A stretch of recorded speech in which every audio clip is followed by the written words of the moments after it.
तो एक नज़र डालते हैं प्रणब मुखर्जी के जीवन परिचय और राजनीतिक सफर पर। प्रणब मुखर्जी का जन्म 11 दिसंबर 1935 में पश्चिम बंगाल के बीरभूम जिले में हुआ था। उन्होंने शुरुआती पढ़ाई बीरभूम में की और बाद में राजनीति शास्त्र और इतिहास विषय में एमए किया। उन्होंने कोलकाता विश्वविद्यालय से एलएलबी की डिग्री भी हासिल की। वे 1969 से 5 बार राज्यसभा के लिए चुने गए। बाद में उन्होंने चुनावी राजनीति में भी कदम रखा और 2004 से लगातार 2 बार लोकसभा के लिए चुने गए। उनके राजनीतिक सफर की शुरुआत साल 1969 में हुई।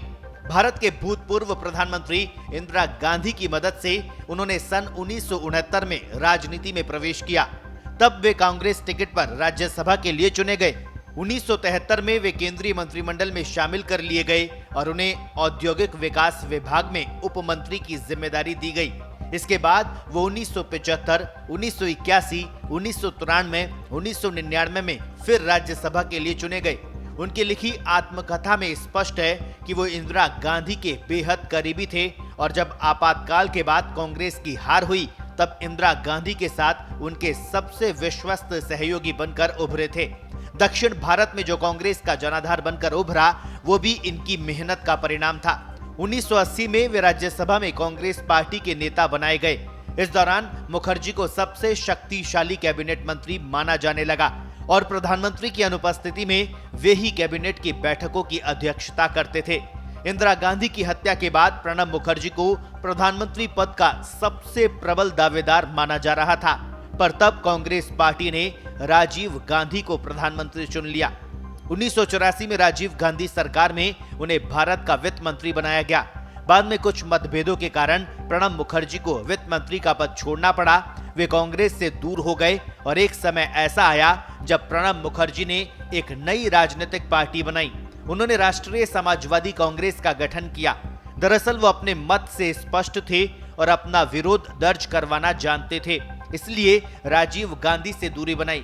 वीपी सिंह के कांग्रेस छोड़ने के बाद पार्टी की स्थिति डावाडोल हो गई।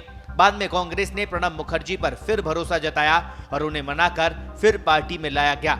उनकी पार्टी राष्ट्रीय समाजवादी कांग्रेस का कांग्रेस में विलय हो गया। प्रणब मुखर्जी को पीवी नरसिम्हा राव सरकार ने योजना आयोग का उपाध्यक्ष बनाया। बाद में उन्हें विदेश मंत्री की जिम्मेदारी भी दी गई। 1997 में उन्हें संसद का उत्कृष्ट सांसद चुना गया। ये वो दौर था जब कांग्रेस का जनाधार सिकुड़ने लगा था।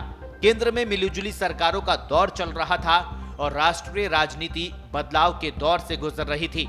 साल 2004 में चुनावी राजनीति में कदम रखा और पश्चिम बंगाल के जंगीपुर लोकसभा के निर्वाचन क्षेत्र से कांग्रेस के टिकट पर निर्वाचित हुए।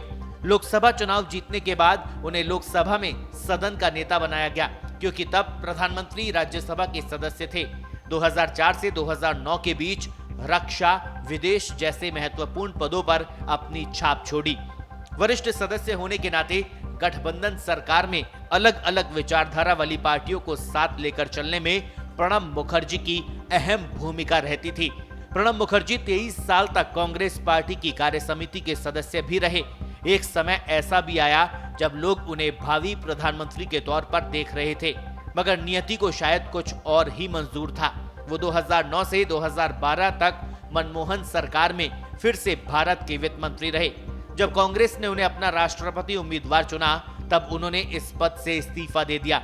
अपने 60 साल के राजनीतिक जीवन में अलग अलग समय पर भारत सरकार के अनेक महत्वपूर्ण मंत्रालयों और पदों पर काम कर चुके हैं।